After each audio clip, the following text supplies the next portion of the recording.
Okay, so thanks everybody for joining in today for another presentation by Bryon Weinberg from High Point Wellness Center.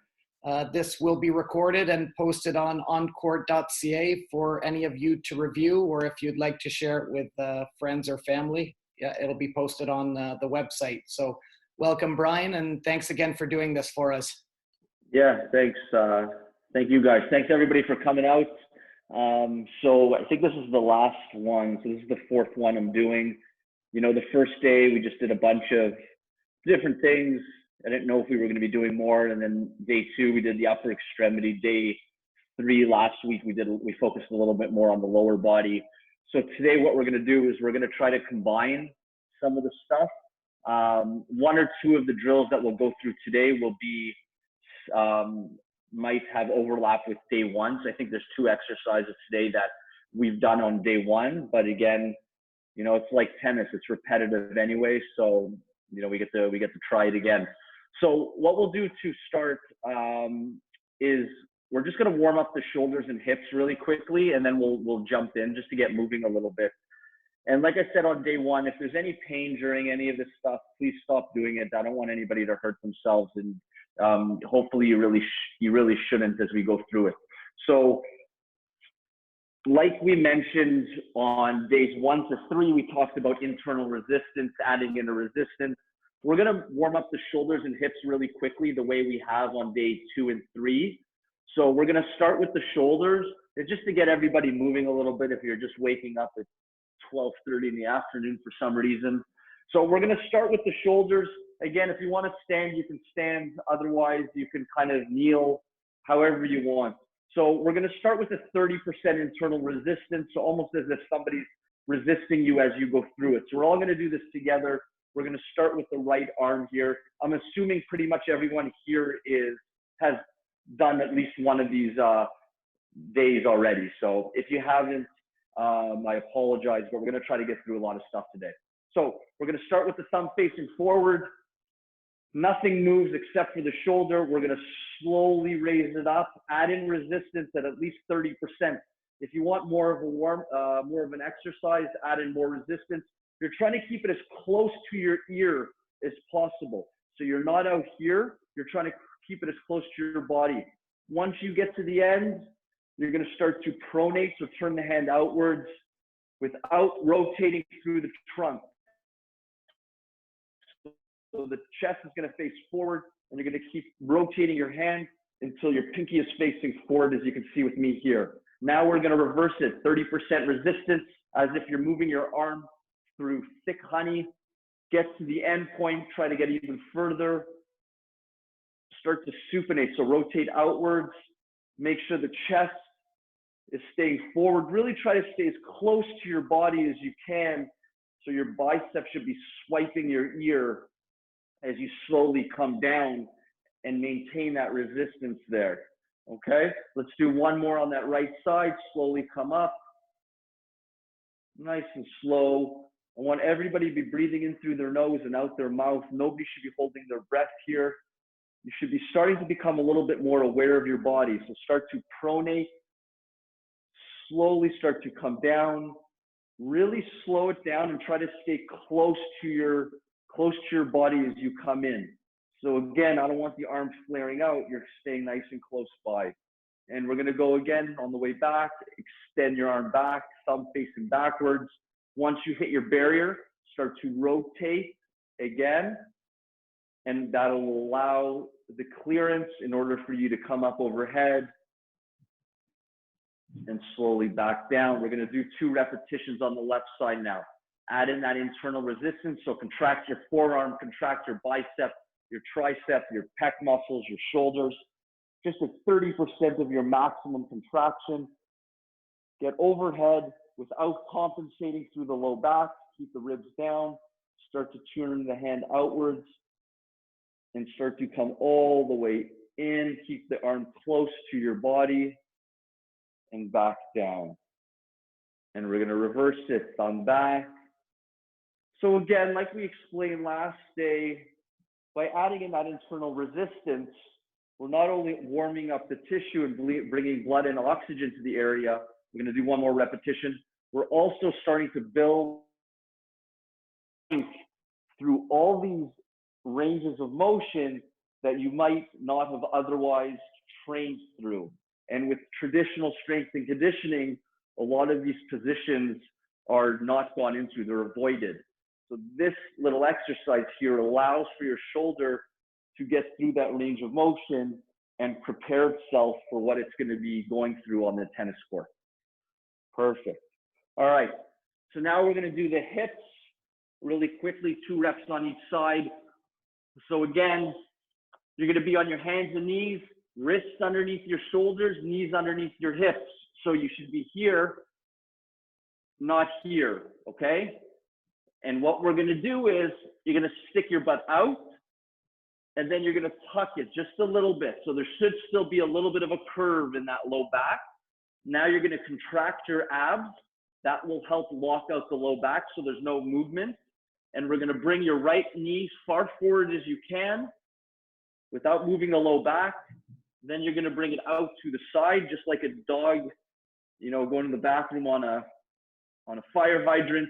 And then we're going to wrap that hip all the way around so that your heel's facing the ceiling and your back down. And we're going to reverse it, heel to the ceiling. Now you're going to pivot and try to bring your knee either to your elbow or to your armpit without moving through the trunk and the low back. And we're going to do that one more time. If it hurts your wrists, go up on your knuckles, knee forward, leg out, wrap it around, and slowly come back down. I'm going through this a little bit quicker on your own. When you're by yourself, you might want to slow it down quite a bit and really fight for all the ranges there. And if you're having any problems with this or you can't see, please let me know. And as well as if this is your first time as well, because I'll try to slow things down a little bit for you.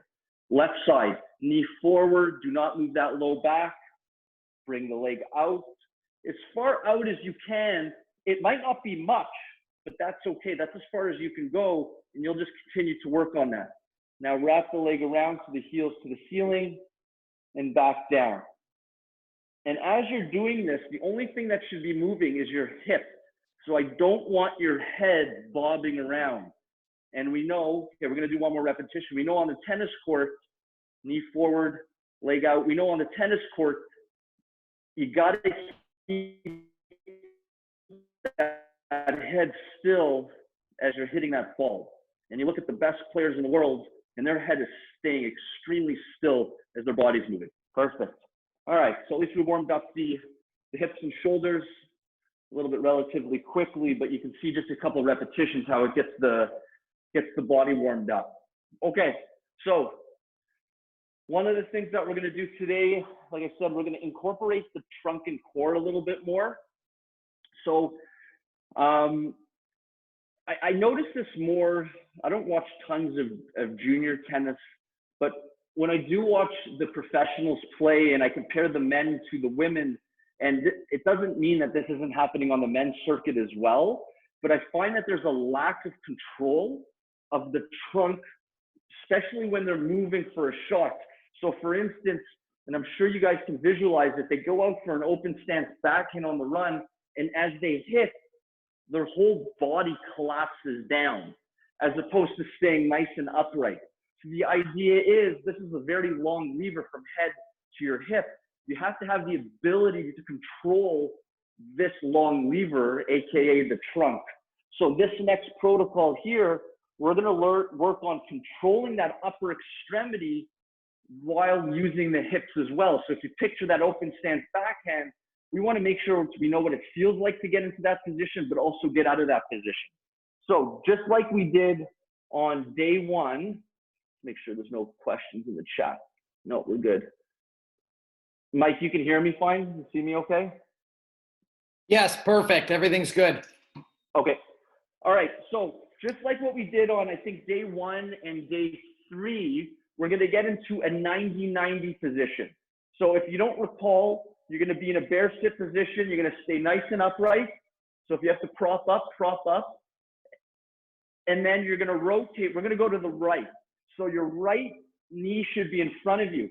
And instead of keeping our chest facing forward, we're going to keep our chest right over top of that right leg. So it's going to look like this. So I'm here. My right knee, ankle, and hip is all 90 degrees. And on the back side, there's 90 degrees as well. So 90 degrees in through here, 90 degrees, and then also in the ankle. If you cannot get into this position, bend the knee or prop something up underneath your knee. So a pillow or like a foam roller or whatever you have handy with you. So we're going to start with the right side forward. And what we're going to do here is, and we're going to make you guys work because we want you to be able to control that trunk, just like that example I gave you on the tennis court. So everybody in a 90-90 position, arms out to the side, okay? So rotate to the right. So Dennis, here, and then get into the 90-90 position for me. So everybody, there you go. So everybody should be in the 90-90. You don't have to put your computer screens on, but if you want me to see what you're doing, I can sort of kind of help you as best I can. So everybody's here. Chest should be overlooking the inside of the right leg. The inside of the right leg, you should be looking over top of. Once you are in this position, you're going to drive your knee and ankle into the ground and on both sides. Just at about 30%, you're going to stay upright. Arms are going to be out to the side. Okay, so you're going to be like a letter T. If that's too tough, then you can keep your hands in. And what we're going to do from here is you're going to bend at the hips and try to bend all the way down as far as you can go over top of that front leg. So Dennis, you're coming in on an angle. Bend in front. Try to touch your chest to your right knee, your other right knee, your other right knee. There you go. Good. Okay. So we're going to do 5 repetitions. So you're here, arms out. We're going to bend forward all the way down over the right knee. Hold. And now you're going to try to push that right knee down into the ground as you bring your trunk back up to the starting position here. Good. And we're going to do a couple more. So all the way down, over top, and then push that right knee to the ground, which is going to elevate you back up to the starting position there. Good. And we're going to go a couple more. Good job, Andrea. All the way down, over that right knee, and drive back up. I know this is tough, working towards this over the last 4 weeks. Let's do 2 more. Bend down and drive. Push that leg back. Good. 1 more for good luck. Hold and push the right knee to the ground as you come back up to the starting position. Beautiful. So we're learning how to control our trunk when our hips are an internal and external rotation, just like you would on an open stance shot. So we're going to do the same thing on the left side. So everybody starts in the bear sit position here. From here, we're going to rotate to the left. So left knee is in front of your chest. You should be looking right over it, just as if you were driving a car down the inside of that leg. From here, stay nice and upright. If you have to put your hands down, put your hands down. I'm okay with that. That's just a bit of a regression, or even across the chest. So if you have to, you can use your hands if you want. But for the people who don't have to, arms out to the side, and we're going to start 5 repetitions all the way back down. And then push through the outside of the left knee and drive yourself back up. And we're going to go again. All the way down. Hold that position and lift all the way back up. Beautiful. And again, all the way down and back up. So we're also mobilizing the hip at the same time. So we're kind of killing a couple birds with one stone here. All the way down. Drive up, and 1 more time, all the way down. Try to stay nice and tall through the head and back up. Beautiful. All right, shake that out a little bit. So again, the purpose of that drill is learning how to not only get into that 90-90 and get that range of motion out of the hips, but control that trunk, which is extremely, extremely important. Having that good posture on the tennis court. And again, you look at the Federers, the Djokovic's, you know, the Kleisters, they stay upright. You look at any good martial artist and you don't see them toppling over, okay? Having that good, you know, center of gravity is extremely important. And that drill right there, that really kind of brings it to life. Okay. So next little drill here is, I'm just gonna put my foam roller down. So we're gonna be on the ground again. I'm just gonna, if this does hurt your knees, you could put something on the ground, put a pillow underneath your knee, whatever you want. So I'm gonna demonstrate this for you. I'm gonna demonstrate the lower body. So you're gonna be in a tall kneeling position. Tall kneeling means this, I'm here. And then what you're gonna do is, you're gonna take your left leg and you're gonna bring it out to the side, okay? I want your heel with the knee. So if you were to draw a line from your knee right across, it should bisect right with that heel, okay? From here, what I want you to do is, now there's different variations on what you want to do, is you're just gonna stay on the edge of your foot, okay? So if you look at my foot, it's on its edge. You could if you want here, but for today's purposes, we're gonna stay here on that edge of the foot. And there is a reason for that, but we won't get into it. So you're gonna stay nice and upright.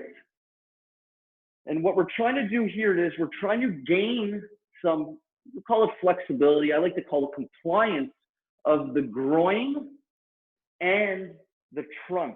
So these groin muscles on the inside actually blend into the abdominal muscles as you start to follow those muscles up.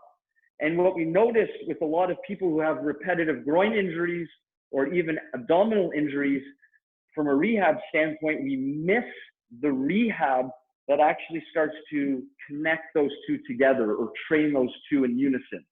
So here's what we're gonna do. We're gonna get into that tall kneeling position, left leg out, right knee is under your hip, okay? So your nice, good posture like this. From here, you're gonna get back into that T position. So your arms are gonna be out to the side. If you wanna keep your arms tucked, you can keep your arms tucked. I'm gonna see if I can move this back so you can see me a bit better. Okay, so here we are.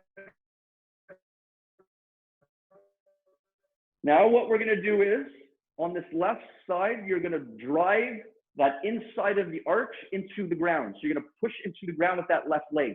Okay, just at about 30 to 40%, you're gonna feel those groin muscles start to work. After that, you're gonna squeeze your right glute. So I want you to clench your bum. You're gonna clench your bum, you're gonna drive your legs into the ground. And what we're gonna do all together is, we're gonna rotate our upper body all the way to the right. So we're gonna drive down and you're gonna rotate to the right. Now, if you wanna make it even more tennis specific, try to keep your head facing forward, because that's what tennis is all about, rotating about the head. So you're gonna drive and we're gonna rotate as far as we can to the right while keeping your head facing forward, okay? And then we're gonna come back to the starting position. So if you wanna keep your arms tucked, keep them tucked. Here we go, we're gonna do 4, 5, your heel into the ground. And again, for those of you that can't see, beautiful. And we're gonna rotate as far as we can to the right, just to the right. And you'll feel more of a stretch as you rotate. And then you're coming back. Pretend like there's a pole that's going through the top of your head all the way into the ground. So you're rotating around that axis. Here we go, 3 more to the right, as far as we can to the right. And back, keep breathing. I'm telling that because I need to keep breathing. Rotate to the right, drive that left inside of the leg into the ground, squeeze your right glute, and come back to the starting position. Let's go again. Head facing forward, rotate to the right, and drive back down. Beautiful. Let's go the other way. So left leg underneath you, right leg out to the side. Your right heel should be in line with your knee. So make sure it's not forwards or too far backward. But again, if that's what your intent is, then feel free and go ahead and do that. Arms out to the side or against you.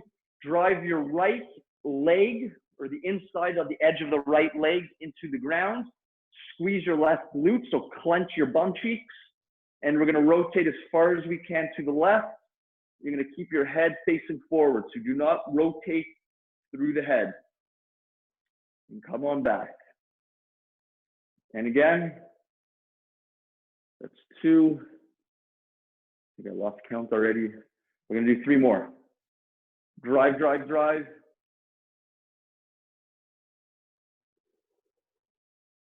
2 more. Nice and slow. Keep squeezing the glute.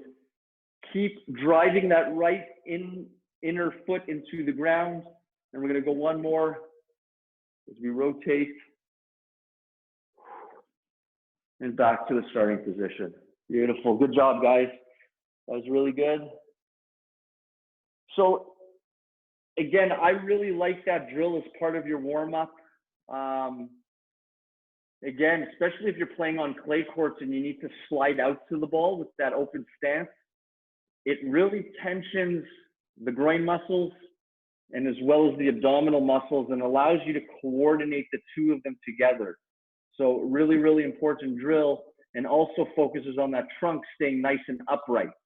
So that way, when you're on the tennis court, like I said in the previous drill, you're not collapsing down constantly. You have that good posture and you can rotate through it. You can rotate through the ball as we go through that. Okay. And again, if you guys have any questions with this, feel free to put it in the chat there. Okay. So the next thing that we're gonna do is, we'll do the 90-90. Let's do, okay. The next thing that we're gonna do is, again, we're gonna be focusing on the groin, the glute, and the core. So hopefully everybody knows what a glute bridge is. If you don't, what a glute bridge is you're laying on your back, your legs are flat on the floor. Some people like the toes up. And what we're gonna do is you're gonna pop your hips off the ground. So you squeeze your glutes. The only thing that are moving are your hips. So it's a hip hinge. So meaning if I was in this position here, my hips are moving, my back is not moving, okay? So it's like a door opening and closing. They call it a hip hinge because the only thing that moves is that hip. So again, it's this movement here. So the typical glute bridge is you're laying on your back here, drive through the heels, and you pop your hips up. So that's the glute bridge. So it gets that hamstring, glute, that whole posterior chain going. What we're gonna do here is to make it a little bit different, is we're gonna add in another element that gets the groin and as well as your core, because with tennis, you have to have the ability to resist rotation. So not only rotate, but you have to have the ability to resist it as well. And this drill is going to allow for it. So I'm going to show you a couple demos. So just take a look, and then we're going to all do it together. So you're going to get into the glute bridge position, except what we're going to do from here is, as opposed to 2 legs, you're going to raise 1 leg up towards the ceiling, and you're going to do 1 leg, okay? If that's too difficult, then bring 2 legs up, and then bring the leg up. And from here, we're going to then bring the leg as far as you can to the right. So try to show you a different angle here. To the right, to your side, and then come back up to the starting position. So again, I'm up, my hips are up, my legs facing the ceiling, my foot's facing the ceiling, and I'm bringing it out to the side. The key here is when this leg starts to come to the side, my trunk, my stomach, my back are not rotating. So my body's not following my leg. And this is where that anti-rotation or the ability to resist that rotation comes into play here. Okay, is everybody Good with that? So again, like I said, today we're going to be progressing and making some of these a little bit more challenging. So I do apologize if some of these are a little bit too challenging, but again, you can regress them however you please. So when the leg comes up, maybe don't bring it as far to the side, but for people who can, bring it all the way as far to the side as you can, and then back up into that starting position, okay? So we're gonna do 5 repetitions on each side. And again, this can be part of your warm-up and or this can be part of your training regime as well. So we're gonna do this together. And I'm gonna describe it, but again, if you wanna modify it the way I kind of explained, feel free. We're gonna start with the right leg up into the air. We're gonna bridge up with the left leg. So that way, there's a straight line from your knee all the way to your chest. And what we're gonna do is we're gonna bring our right leg as far as we can to the right, to the side. Hold, don't let your body move. And then slowly back up to the top and bring the bridge back down. And then we're gonna do it again. Right leg up, bridge on the left, push the ground away from you. And then you're gonna let your right leg fall nice and slowly to the side without moving the hips and still staying tall, pushing through that left heel and back down. And we're gonna do one more. Right leg up, drive through the ground, push the ground away from you. Now allow for the right leg to come to the side, keep your core tight. Once you're there, take a deep breath in, deep breath out, and bring the leg back to the starting position and back down. We're gonna do the same thing on the left side. I'm gonna give you a different view. So push the ground away from you, left leg should be up to the ceiling, bum's nice and high off the ground. Slowly allow that left leg to come out to the side without rotating through your trunk and your low back. Deep breath in, deep breath out, back to the starting position and back down. We're gonna do 2 more. I know I said 5, but just to get it through everything today. Drive, push the ground away from you. Get those hips nice and high towards the ceiling. Drop that left leg. Hold, deep breath in, deep breath out, and back to the starting position and back down. And again, drive the ground away from you. Let the left leg fall to the side, to the left. Deep breath in, deep breath out. And back to the starting position there. How's everybody doing there? Dennis, you still alive, buddy? You good? Okay, perfect. All right, so like I said, those are a little bit more difficult, or maybe that's just me, I'm getting out of shape or something like that, I don't know. But again, another great little drill to add in the hip and as well as the rest of the body. So hopefully you got a little bit of a heart rate up a little bit. The next drill that we're gonna do, I think we did it on day 1 already. And again, this goes back to keeping the head still while rotating through the trunk and lower extremity. And then the drill after this is gonna go into something very similar, but not as demanding. So this is more like for like a core workout, part of your core routine if you're doing planks and side planks and payloft presses and whatever else you're doing. So I'm gonna demonstrate it again. For those of you that were with us for day 1, you might recall this drill. You're gonna lay on your back, hips are up at 90 degrees, hands are gonna be against your knees. With your ankles, you have a choice. You can keep them spread apart or you can put them together, but the knees are gonna be apart nonetheless, okay? By putting your feet together, it gives you just a little bit more awareness of where your body is in space. So hands against here, and what we're gonna do is, as a unit, you're gonna rotate your whole body as far as you can one way, so we'll say to the right, and you're gonna keep your head facing the ceiling. And then you're gonna hold, take a deep breath in, deep breath out, and then you're gonna rotate your whole body to the left and take a deep breath in, deep breath out. So you rotate as far as you can one way, right into that breaking point where you're about to tip over. If you tip over, no problem, just reset and get back into that starting position there. Okay, so we're gonna do it all together. We're gonna do it one way, and then we're gonna kind of sequence it a little bit differently. So everybody, let's get everybody on their backs, legs up 90 degrees between your, your knees, hands pushing into your knees here, head and eyes facing towards the ceiling, and we're gonna rotate. You're gonna keep your core tight, and you're gonna rotate your whole body all the way to the right, but still maintaining that head and neck position.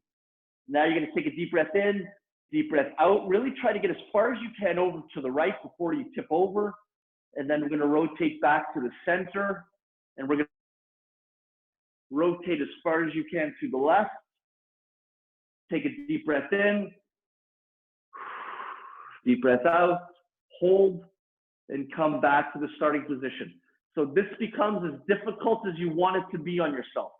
So if you want to make it more difficult, rotate as far as you can, hold, don't let yourself fall over, and back to the starting position. And again, to the left. Rotate.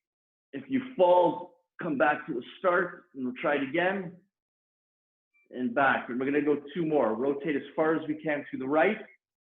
Keep the head and neck facing forward, the head and neck. Keep the head and neck in the starting position, and come back. And one more time. Rotate the body and trunk to the left. Keep driving the hands into the knees, and back to the starting position. Good job. So we're gonna do 2 more repetitions like this each way, but I'm gonna sequence it differently. So you're gonna follow my lead. We're gonna all do it together, and I'm just gonna talk you through it, okay? So here's what we're gonna do. Everybody on their backs. Be a lot more easy if this was in person though, definitely. All right, same starting position. Now, instead of rotating the body, you're gonna look with your head and neck to the right as far as you can. Move your head first. Now we're gonna rotate the body all the way to the right until you're gonna fall. Hold it, deep breath in, deep breath out. Now, don't move your body, but now look with your head and neck all the way to the left. Now rotate your body all the way to the left. Hold that position. Deep breath in, deep breath out, really fight for it. Let your body stay there. Now just rotate your head back to the right. And now follow with the body as one unit all the way to the right. Good, you're just like a barrel rolling around. Deep breath in, deep breath out, head and neck to the left. Now follow with the body as one unit, driving your hands into your knees. Hold, deep breath in, deep breath out, head first. Now rotate the full body all the way to the right again. And come on back up. Perfect. So again, you can sequence it however you want. And again, it comes down to the intent of what you're trying to achieve with yourself or with your athletes. So you can play around with that however you please. But again, a really, really great drill to teach your body how to control itself, and as well as with what goes on with the head and neck too. Like I said on day 1, it's very neglected, training the neck and what goes on with the head with pretty much all athletes. Okay, so next exercise here, we're gonna get back into trunk rotation. So I mentioned before, when you're setting up for your shots, there's a lot of rotation going through the hips. You need to have the ability to rotate your hips. That's where a lot of the rotation comes from. But where it also comes from is the thoracic spine. So basically from the bottom of your neck to the bottom of your ribs, that's what helps with rotation. So being able to rotate through the body. So this next little drill, we're gonna combine that rotation with some shoulder motion as well, because when you're serving or when you're hitting a forehand, you're moving, again, in a certain sequence of you know, as a pattern. So with your tennis racket, and I'm going to try to demonstrate this as best you can. If you do not have a tennis racket, you can use like a foam roller. If you have a foam roller, if you have nothing, don't worry about it. This is just a way to add in a constraint to really make sure that you do not cheat during this movement here. So what you're going to do is, and I'm going to try to show this as best I can via Zoom. You're going to take the butt of your racket and put it against the wall. And I have no affiliation with Babolat, so they're not sponsoring me or anything like that. It's just the only thing that helped me hit the ball over the net. I think that racket's from about 15 years ago too, Bryon. I think I still have some blood on it from when I was playing with Federer. That's how long it's been since I've changed my grip. The strings are probably similar too. I think I had, who strung this for me? It might have been Andres Marcos that strung my racket for me like 15 years ago or whatever, however long ago it was. Anyways, that's what happens when you have kids. No time. So, butt up against the wall, the inside of the racket against the inside of the knee. So that way you stay nice and upright and it doesn't allow the knee to deviate side to side. What we're trying to do is we're trying to lock the lower body down as we move through the upper body here. So I'm going to demonstrate. I bring my body, I position it so I can get into that tall kind of half kneeling position here. And I'm going to maintain driving that knee into it. What I'm going to do with my upper body is just like we did with those shoulder circles or those rotations. We're going to bring the hand up overhead. And then once we get up overhead, we're going to rotate our trunk as far as we can to the right as my arm comes down. So my chest should be facing as far as it can to the right. And then I'm going to weave my hand back in. So it's up, rotate the body. So now I'm allowing my trunk to rotate. So I'm coordinating the two together. And then I'm coming back to the starting point. So just in case you can't see, just pretend I'm in that half kneeling position. I'm coming all the way up. My left arm's forward. I'm rotating. So I'm allowing myself to rotate. So I'm getting that rotation through here and not so much through the hips and low back. And then I'm feeding it back through. So we're working on really trying to maximize the amounts of rotation in that thoracic spine and through that upper back area here. Okay? So great little warm drill here. So everybody's going to try this. If you don't have a tennis racket, then just stay in that tall half kneeling position. So like this, as you can see, and then you can just try to make sure that knee doesn't deviate in or out as you go through it. The tennis racket, again, is just really making sure that that doesn't actually occur. So into that position here, drive the racket butt into the wall or into the door, or whatever you're up against. Stay nice and upright. Left hand's going to be facing forward at about shoulder width, about shoulder height. So your fingertips should be facing forward. Keep that straight. And what we're going to do is, we're going to raise right arm up overhead as far back as it can go. And now we're going to start to rotate our trunk as that right arm comes down. And then we're going to feed the arm back through. So we're working on right rotation. Here we go again. Keep driving that right knee into the racket. Come back. Rotate the whole trunk. And then come on back. We're going to do two more. All the way up overhead. Rotate. So now both palms are facing to the right, as is your chest. And your hips are now facing forward. And you're going to feed it back through. One more time. All the way up. This should feel good. Like this should be a feel good type of movement for everybody. It opens you up a little bit. And through. Okay? We're going to do the same thing on the left side here. So I'm going to try to position here. So again, I'll give everybody a second to reposition themselves. And here we go. So right hand facing forward. You can bring that left forward all the way up. So left knee, rotate to allow the trunk to open up, and then come back through. Now again, what you choose to do with your head is up to you. Again, it comes down to the intent. So for this one, let's all keep our head facing forward.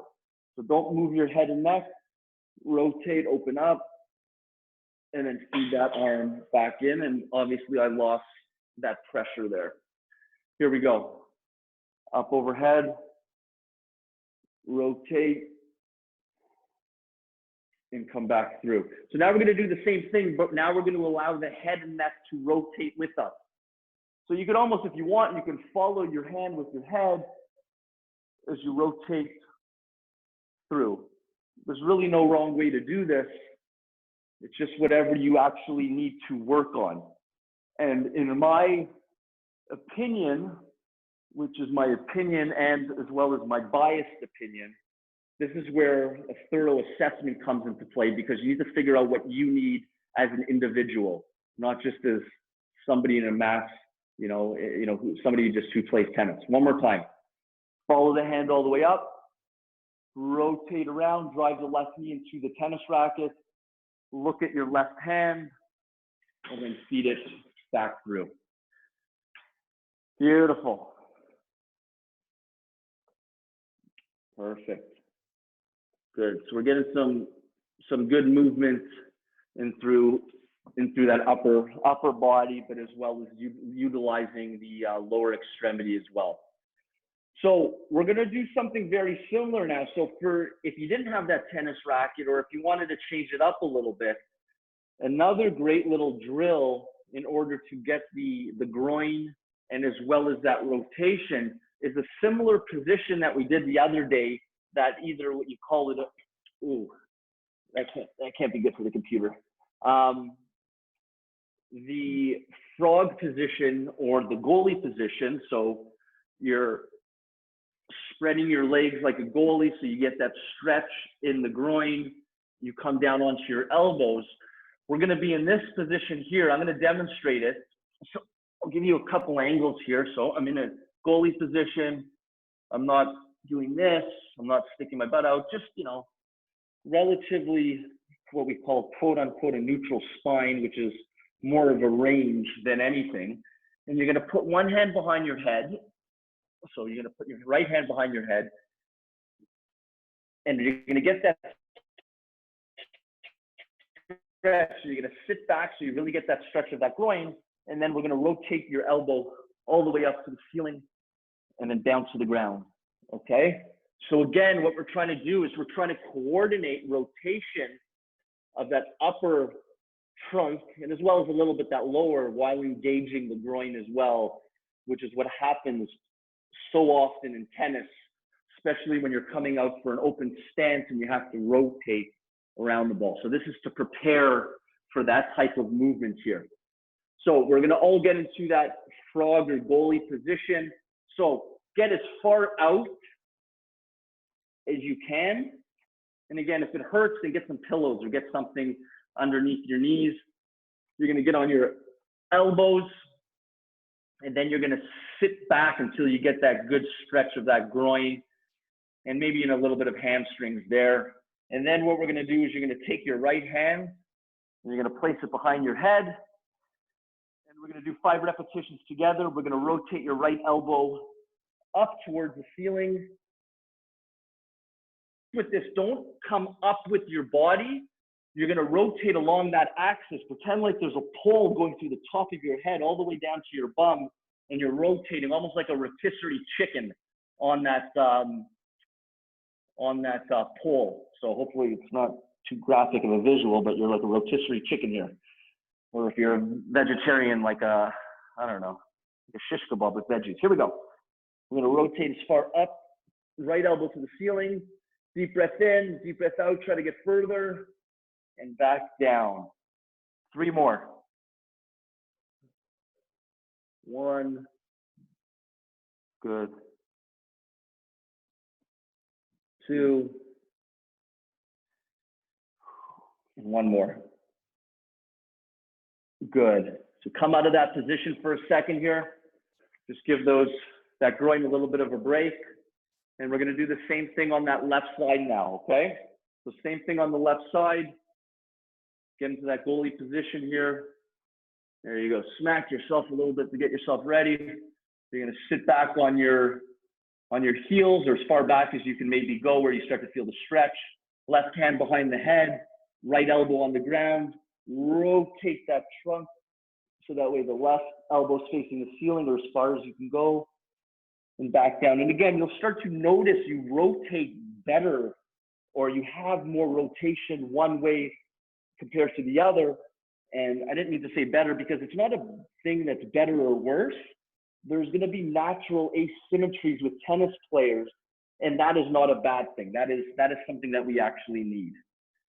A couple more. Rotate. Good, and one more. So as you rotate to that left, you should almost feel it a little bit more in that right groin as well. And that's just that kind of muscle fascial connection that we all have. I'm actually sweating a little bit today. Okay. So we got a question here in the chat. Sorry, I'm just reading one of the questions here. Let's see, a competitive tennis player often, how long should you be incorporating these exercises to? So how often should you be incorporating these exercises? And I don't mean to sound like a jerk, but the answer is it depends. It depends what you need as an individual. And it depends on what you're trying to work on, which again goes back to the intent of what you're trying to do. So for some of these exercises, you might be doing it every single day. Whereas other ones, like say that one where we put our hands on our knees and we rotate it side to side, you might just add that in as part of your core routine during your workout. So it really depends. And again, not to sound biased, but it comes down to the assessment. You got to know what you need as an individual. Some people need more work on range of motion. Some people need more strength work. Some people need both. And then it comes down to, okay, well, what actually do we have to work on? How do we put it all together? So it really depends. It could be done, like for this stuff, if you're just going to say generically, how often should I do these? Like I would say 3 times a week is not a bad start with a lot of these exercises.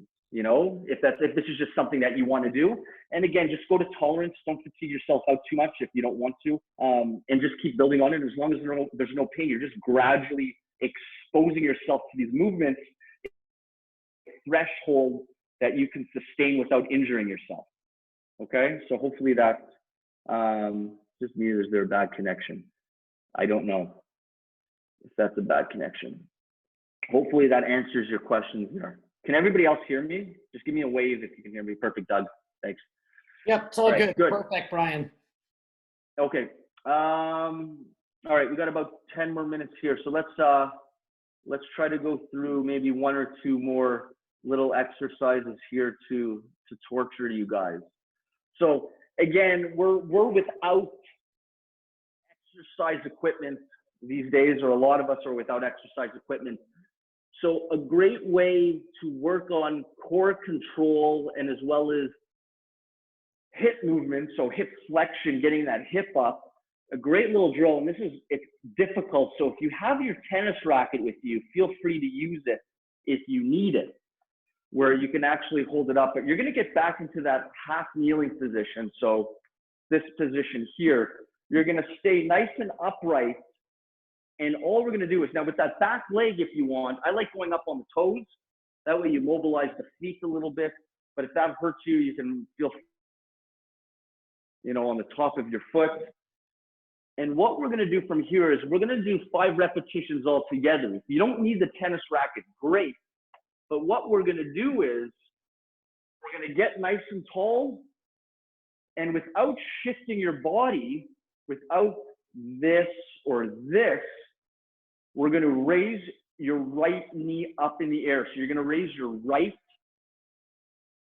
foot off the ground, and you're going to hold, and you're going to slowly bring it back down. Okay? So this really teaches you how to control your trunk as you go through hip flexion. So if you need the tennis racket, so that way you're not wibbling and wobbling, you could put it there, and you're going to raise up, and you're going to slowly come down. So what the tendency is with people is they're going to drop it down quickly. I want you to control this, okay? So here we go. Right knee forward, grab a racket if you need to grab the racket. Otherwise, put the racket down, and you can just do it standing upright. Tighten your core nice and tight. Squeeze your fists. Bring the shoulders down so engage the lats. And what we're going to do is we're going to raise right leg up, hold, and down. So again, even something that I need to work on. Hold, and slowly back down. I'm going to give you a side profile here from me. Here, stay nice and tight, squeeze the core. We're going to go 3 more. Raise the right leg up, hold, and back down. Keep the core tight. Foot off the ground, hold, hold, hold, hold, hold. Slowly come back down.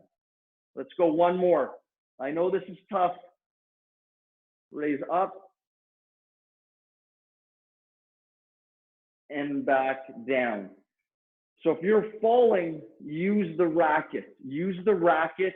When you get good enough with it, you'll be able to take some pressure off of it. Let's go left leg forward now. So left leg forward, tall posture. Get nice and tall through your spine. No wibble wobbling. Keep your core tight. And we're going to raise left leg up and hold and back down. I know I'm torturing. And again, just something to remember me by. Hold and back down. And again, if you're wobbling like I am, use the racket a little bit. Hold, squeeze, try to get higher up, as high as you can go. Keep the core tight and back down. Let's go 2 more. Squeeze the core, so don't suck in. It's not a suck in. Hold and back down. And 1 more. Up, hold, and back down. Beautiful. Great work. Great, great, great work. Okay. All right. So we're going to go through 1 more little drill here. And you can do this laying down. You can do this seated. You can do this however you please. The big thing with this is this should be done every single day. Okay? Every day this should be done. It's a breathing drill. This helps with the relaxation. This helps with recovery. This is extremely important for everybody. The key is with this, when you take a deep breath in, so if you look at me from the side, I'm going to try to wrap my shirt around me here. When I take a deep breath in, my stomach should come out. Okay? And then when I take a deep breath out, my stomach should come in. So it's belly breathing. What's not happening is I'm not doing this. I'm not coming up through the chest here. Okay? So that's just a little bit of a side note. So we're going to do this all together, and we're going to work kind of the lungs and a muscle that sits underneath your lungs called your diaphragm here. So if you want to do the sitting, if you want to lay on your back and it's more comfortable, lay on your back. I'm really fine with that. I'm going to do it seated here for you, and we're going to go together. So we're going to breathe in through our nose and out our mouth. If you have a different way of breathing, feel free to do it. But for today's sake, we're going to do it together. So we're going to really try to focus on this. So here we go. We're going to do a count of, let's say, count of 5 in and a count of 8 out. So we're all going to do it together. Ready? Here we go. So we're going to breathe in. 1, 2, 3, 4, 5. And out for a count of 8. 1, 2, 3, 4, 5, 6, 7, 8. And again, in through the nose. 1, 2, 3, 4, 5. And out for a count of 8. 2, 3, 4, 5, 6, 7, 8. Okay, here we go again. Count to 5. 1 in. 1, 2, 3, 4, 5. Hold. Don't let that breath go.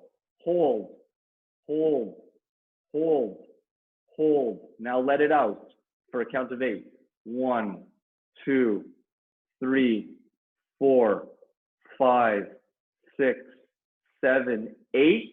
Now you're going to have a little bit more air in your mouth. Push that air out. Force more air out. And hold. 1, 2, 3, 4, 5. Don't breathe. Take a deep breath in now for a count of 5. In through your nose. 1, 2, 3, 4, 5. Hold. Hold. Don't let any air out. Hold. 5, 4, 3, 2, 1. Slowly let it out. Once all the air is out, blow that extra air out of your mouth. Really force more air out and hold. 1, 2, 3, 4, 5. In through the nose, nice and slow. And hold that. 1, hold. 2, 3, hold that breath. 4, 5, 6. Let it out slowly. 1, 2, 3, 4, 5, 6, 7, 8. Force out all that extra air and hold. 1, 2, 3, 4, 5, 6. Keep holding. 7, 8. And breath back in. Good. And just relax. Good job. So again, something that I feel is neglected, and maybe you coaches already do this with your players, but it gives you a different way to get some relaxation, but also train the breath to actually start to calm the body and calm the mind. But again, from a recovery standpoint, there's a whole physiological reason why that actually helps with recovery as well. So you can add in something similar, and again, you can play around with, okay, how long do you want to take the breath in? How long do you want it out? And then how long do you want to hold that breath for as well? So just a different way to train the lungs, train the diaphragm, and train the nervous system as well. So again, a great little drill. And you can even do it in bed at night if you're having trouble falling asleep, just to control that breath. I have one question. What if one side is easier than the other? And I think it might be referring to that hip flexion one at the end. It doesn't really mean anything. It's just, it means what, maybe something that you need to focus on. Again, there are going to be natural asymmetries with tennis players because there's a lot more rotation going one way, and as well as you're using a dominant arm typically for what you're doing. So you're going to see those natural, whatever you would call an imbalance or an asymmetry. Again, not good nor bad, but maybe gives you something that you do want to focus on and work on. So there are certain cutoff points for certain injuries that they show in the research. But again, I would say it really depends on, the individual at hand. But hopefully it gives you something to focus on now, and you can see where those asymmetries lie with you. And again, not good nor bad. It's just, it comes down to what you're trying to do. Anyways, guys, I appreciate the time that you've spent with me these last 4 Wednesdays. I hope you guys all got something out of it. Again, if you have any questions, feel free to email me. I think it's on ONcourt.ca. He has my email address. So either exactly. Weinberg. All the information will be posted on ONcourt.ca. And again, thank you so much for doing this, Bryon. It was really insightful and really beneficial. And I had a lot of positive comments from everyone as well. So thank you so much. Okay, perfect. It's my pleasure. Everybody stay safe, and hopefully I'll make it out to some tournaments one of these days and watch everybody play. And, you know, if you need any help, feel free to reach out. I'm here for you guys. So everybody be safe. Thank you so much to the coaches Thank you and so players. much, Great Bryon.